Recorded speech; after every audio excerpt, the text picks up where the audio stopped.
বাংলাদেশের সাধারণ মানুষ সম্প্রতি যৌন নিপীড়নের বিরুদ্ধে কঠিন শাস্তির দাবিতে মুখিয়ে আছে। অপরাধীরা গ্রেফতার হওয়ার পর আদালত প্রাঙ্গণে উত্তেজিত জনতার তোপের মুখে পড়তে দেখা গেছে। এই সুযোগ কাজে লাগিয়ে দেশের পরিস্থিতি উত্তপ্ত করছেন এক শ্রেণীর অসাধু চক্র।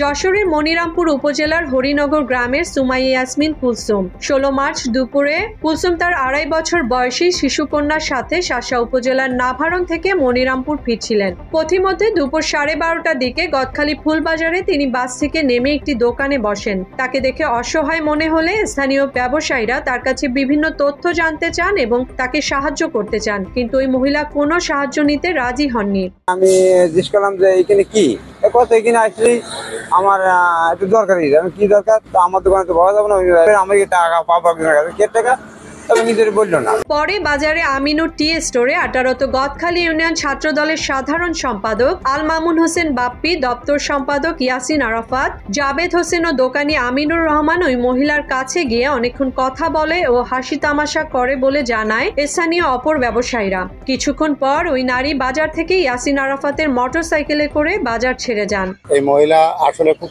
খারাপ, তা না হলে বাজার থেকে একটা মেয়ে তুলে নিয়ে যাওয়ার ক্ষমতা আছে কারো? তারা নিয়ে গেল 4 জন পুরুষ ছেলে, যে নিয়ে গেল তাহলে তার কি জন্য নিয়ে যাচ্ছে সেটা না।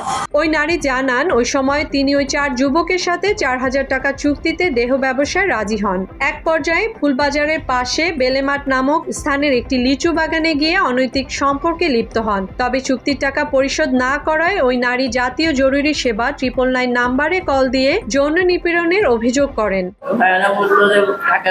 টাকা পয়সা যা লাগে আমরা দেবো, আমাদের সাথে যাওয়া লাগবে, ঘুরতে যাওয়া। হ্যাঁ চলেন। একজন নিয়ে গেছিল আরাফাত, নিয়ে যাওয়ার পরে আরো 3 জন আসলো, আসার পরে 4000 টাকার চুক্তি ছিল। ঝিকরগাছা থানার পুলিশ ঘটনাস্থলে গিয়ে ঘটনা সম্পর্কে বিস্তারিত শুনে অভিযুক্তদের অভিভাবকদের সাথে কথা বলেন এবং লেনদেন পরিশোধ করে দিতে বলেন। পরবর্তীতে অভিযুক্তদের হাজির করা হলে ঝিকরগাছা থানার ওসি বাবলুর রহমান খান সংঘবদ্ধ ধর্ষণের মামলা রুজু করেন।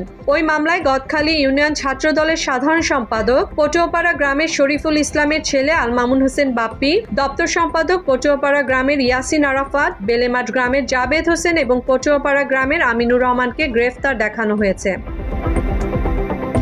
এ বিষয়ে ঝিকরগাছা থানার ওসি বাবলুর রহমানের কোনো বক্তব্য পাওয়া যায়নি।